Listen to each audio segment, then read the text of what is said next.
Bonjour tout le monde, j'espère que vous allez bien. Aujourd'hui, cette vidéo pour vous parler des émotions et de la gestion des émotions.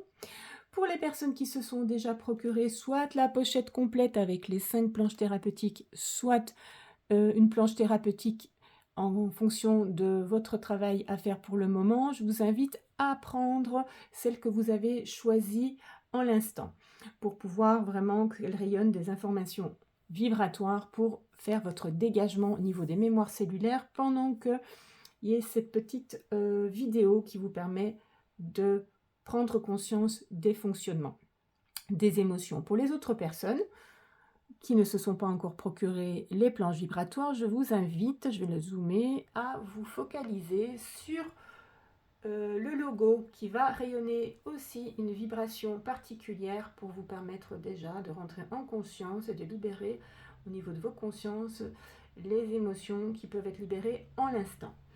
Allez, on y va. Donc, la gestion des émotions, en fait, il est courant de chercher à réprimer en fait nos émotions, que ce soit le trac, la colère, la tristesse, pour ne pas se laisser déborder par elles. Mais on échoue souvent à vouloir les dompter, ce qui est tout à fait forcément une erreur. Vous en avez certainement fait plusieurs fois l'expérience dans votre vie. Alors les techniques psychologiques appropriées visent à réguler ces émotions plutôt qu'à les étouffer. Ça c'est en global, c'est ce qui se passe en psychologie. Mais on ne peut pas mettre le vent en cage, je dirais. De même, on ne peut pas totalement contrôler nos émotions. Mais peut-on alors, on va dire, se servir de nos émotions en utilisant plutôt la force sans se faire, je dirais, emporter ou dominer par elle. Voilà. Tout un courant de recherche contemporaine en psychologie, fondamentale ou clinique, s'attache en fait à réfléchir justement sur les points que je vais expliquer plus loin. En fait, on ne peut pas ne pas ressentir d'émotions. On ne peut pas ne pas être influencé par elles. Ça, c'est une évidence. Et l'humain, comme enfin, tous les mammifères d'ailleurs, est équipé d'une série de, d'un logiciel de réactivité émotionnelle, je dirais. Nous n'avons pas besoin d'apprendre la peur ou d'apprendre la colère, mais l'environnement ou l'expérience que l'on va vivre nous apprendra par contre de quoi avoir peur ou de quoi ne pas avoir peur, sur quoi nous mettre ou pas en colère, et idem pour toutes les autres émotions. En fait, le déclenchement des émotions est automatique.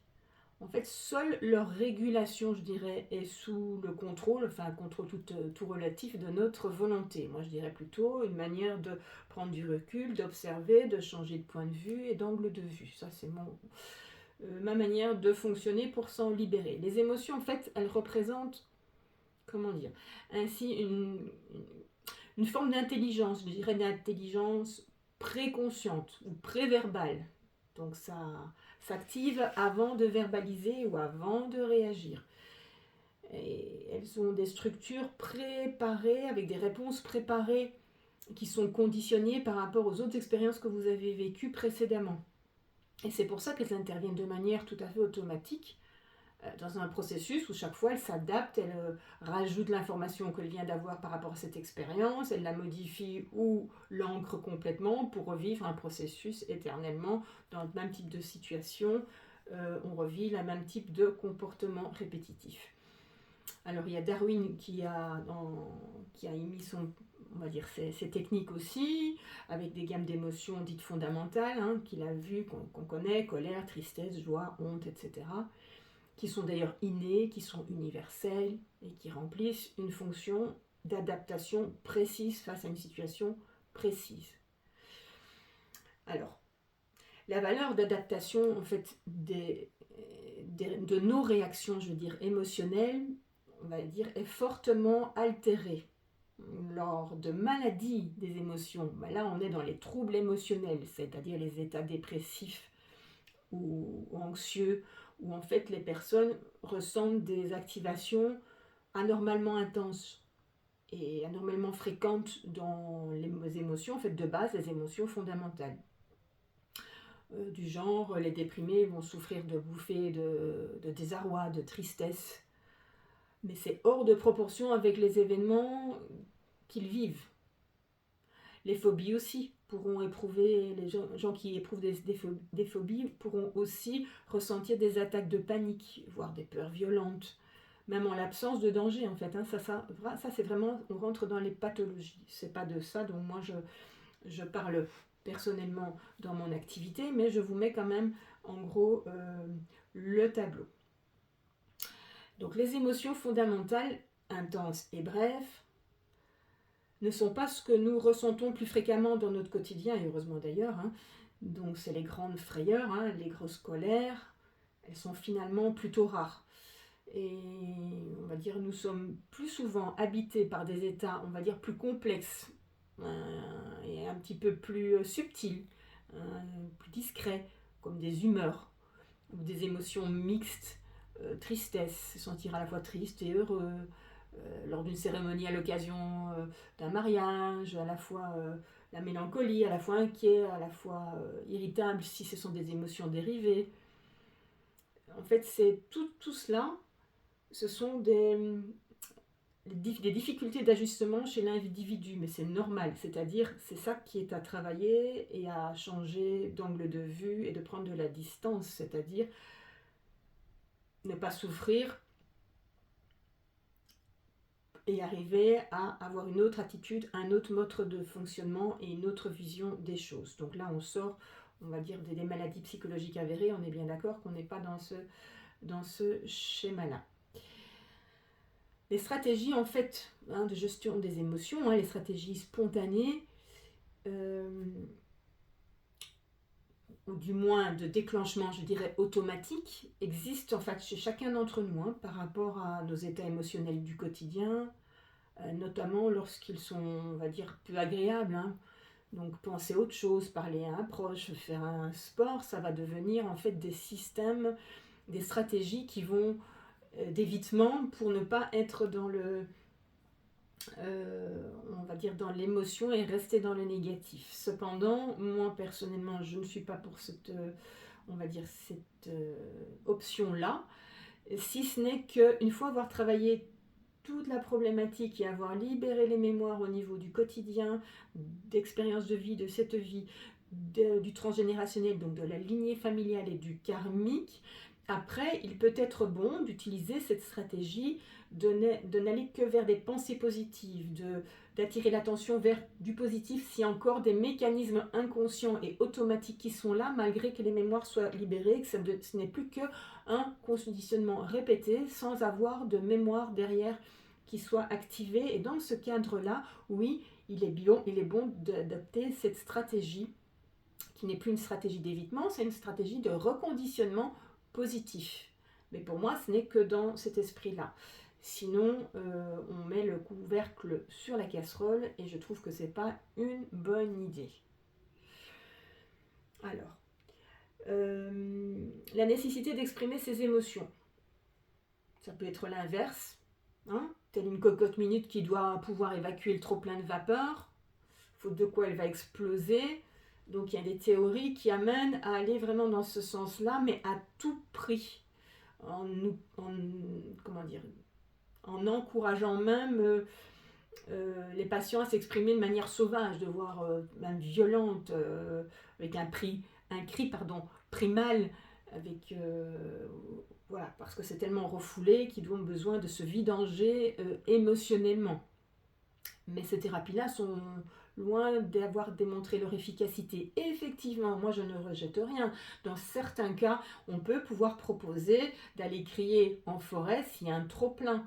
Si de taper dans un coussin pour activer vraiment, voilà, faire sortir cette violence ou cette colère, ponctuellement, dans certaines circonstances, oui. Si ce n'est qu'il n'est pas bon de en fait, systématiquement utiliser ce système-là, qui peut aussi activer un système où systématiquement je dois tout sortir et tout dévider, qui est un entourage ou qui n'y est pas, ça peut amener à des violences, à être enclin à vraiment des violences et d'autres frustrations qui peuvent encore s'enclencher. Donc c'est pas toujours, on va dire, profitable, mais on ne peut pas l'exclure dans certains cas pour pouvoir ponctuellement défouler quelque chose qui est trop intériorisé et qui n'a pas d'autre moyen que de le faire sortir.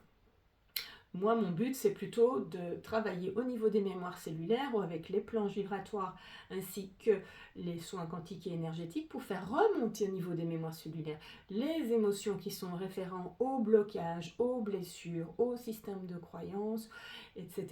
et au blocage dans votre vie d'une manière générale, l'auto-sabotage, etc.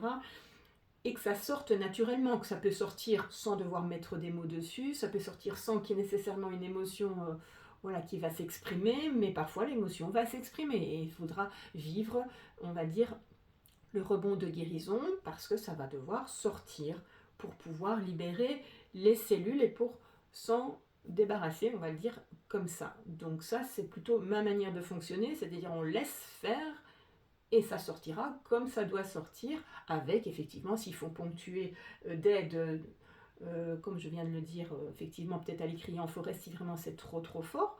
Ok, ça peut être une solution, l'olfactif aussi en aroma, on peut accompagner. Mais il faut surtout ne pas forcer le passage de la manière dont les émotions veulent vraiment sortir alors qu'elles sont au cœur des cellules et qu'elles ont mis des années à s'empiler les unes sur les autres et qu'il faut les faire sortir progressivement. Donc, la répression des contenus émotionnels, comme je viens de le dire, n'est pas davantage recommandable, hein, on est bien d'accord. Il ne semble adapté que dans le cadre d'un mouvement émotionnel minime et dont les situations qui sont déclenchées ne nécessitent pas de comportement particulier. On va dire par exemple ne pas se laisser aller à une tristesse passagère liée à une fatigue, un manque de sommeil, ou ne pas répondre par la colère à une maladresse involontaire d'une autre personne.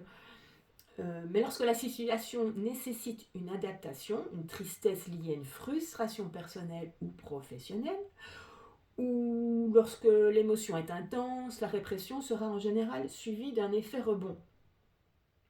Des contenus de pensée qui sont associés, on le sait bien, à l'émotion.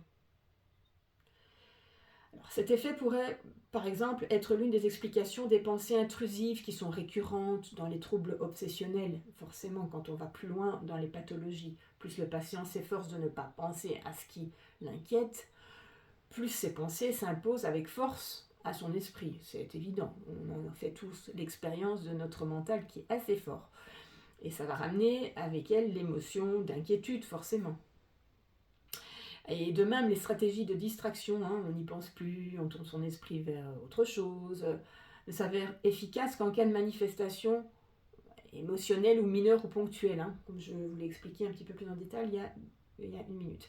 Il est donc fait recommandé d'adopter une attitude de gestion des émotions qui intègre d'autres stratégies, comme je vous propose avec les planches vibratoires et avec les séances quantiques et énergétiques. Alors, nos capacités de résilience, c'est tellement important. C'est là ce vers quoi on tend. Ça, c'est une évidence pour moi. Et les émotions, en fait, sont depuis plusieurs années l'objet d'un traitement de faveur, hein, de la part de toutes les thérapies, parallèles aussi, les psychothérapies également forcément, depuis toujours. Mais c'est vraiment un travail qui tente à libérer ça, mais il faut bien être conscient que ça fait partie, l'émotion est juste révélateur de tout un processus que l'on a vu dans d'autres vidéos, même une vidéo que je vous ai expliqué sur... j'ai développé vraiment sur les émotions, tous les types d'émotions, et où elles se trouvent dans le circuit à travailler en développement personnel. D'accord ? Donc elles font partie, on va dire, d'une stratégie de moins souffrir et donc d'enclencher d'autres mécanismes, ainsi de suite. Donc il faut vraiment vouloir évidemment libérer l'émotion qui va nous faire avoir malheureusement prendre de mauvaises décisions ou agir d'une manière qui ne soit pas adéquate, mais il faut le tenir compte dans un contexte global en développement personnel qui s'imbrique dans les cellules au travers de tout ce mécanisme énergétique que l'on a mis en place pour éviter de souffrir. Donc il ne faut pas faire sortir les émotions pour faire sortir les émotions sans que cela soit pris en compte au niveau global du processus en développement personnel. C'est hyper important.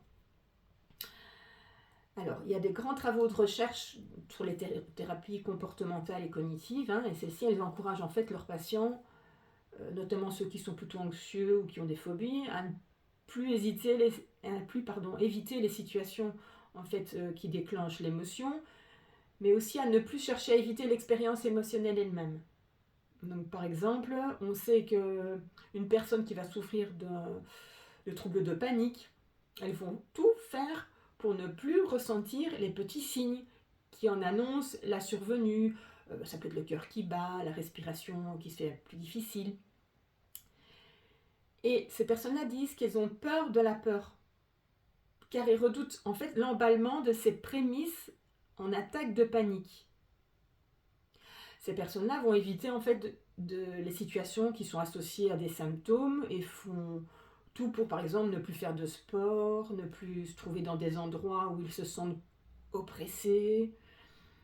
Mais plus ils évitent de ressentir en fait ces pré-manifestations qui sont émotionnelles en fait, elles les avertissent, plus ils restent vulnérables face à elles. C'est pour ça que je suis d'accord avec ces techniques-là, c'est-à-dire qu'il ne faut vraiment à la fois pas écraser, mais pas non plus faire sortir tout et n'importe quoi, n'importe comment. Sachant que ça fait vraiment partie du processus complet en développement personnel. Il y a des ramifications sur tout le système, des blessures, des pensées, des mécanismes de protection, des mécanismes de pouvoir et de domination que l'on met en place. Tout ça, on l'a vu avec des systèmes de croyances derrière, bien entendu, basé sur ce qu'on a vécu, le transgénérationnel et en même temps le karmique. Donc tout ça, il faut en tenir compte et pouvoir les libérer ponctuellement par couche en fonction de toutes ces imbrications, que ce soit avec les planches vibratoires, que ce soit en séance énergétique ou quantique. C'est très important. Donc on va aider, en fait, le but c'est d'aider, la personne à se confronter, mais en fait progressivement aux émotions, aux peurs, pour qu'ils réalisent qu'ils peuvent leur survivre et en fait ainsi se désensibiliser, on va dire, hein, comme si on désensibiliserait, c'est difficile à dire, quelqu'un qui a des allergies.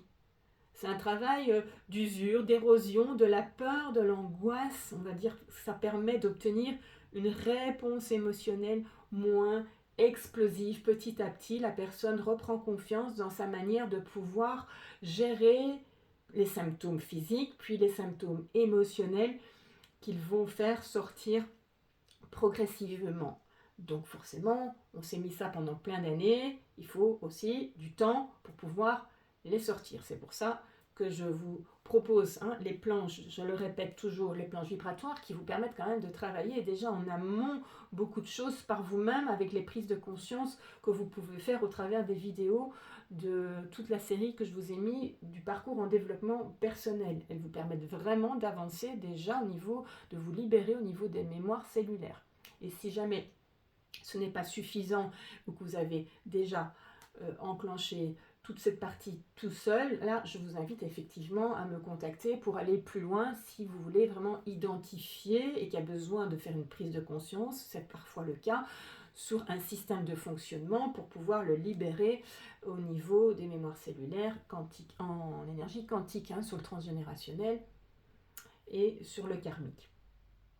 Pour le moment, les planches vibratoires sont à moins 20%. Vous pouvez les retrouver dans l'e-boutique que vous retrouvez ici sous la vidéo et vous les procurez jusqu'au 21 juin. Donc je fais symboliquement, je le fais pour la fête des mères, pour la fête des pères, si vous voulez offrir cela simplement en décoration, pas besoin nécessairement de faire un travail après. De toute façon, elles vont rayonner des informations vibratoires dans le lieu de vie pour harmoniser et augmenter le niveau vibratoire des lieux. Donc ça peut être aussi un cadeau intelligent sans pour nécessairement amener la personne à faire un travail conscient.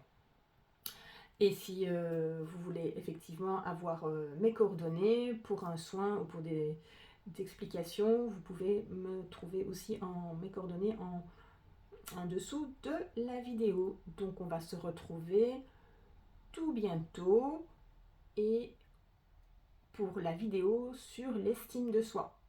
J'espère que vous avez apprécié cette vidéo, qu'elle va vous aider à avancer encore un petit peu plus dans votre cheminement et on se retrouve tout bientôt.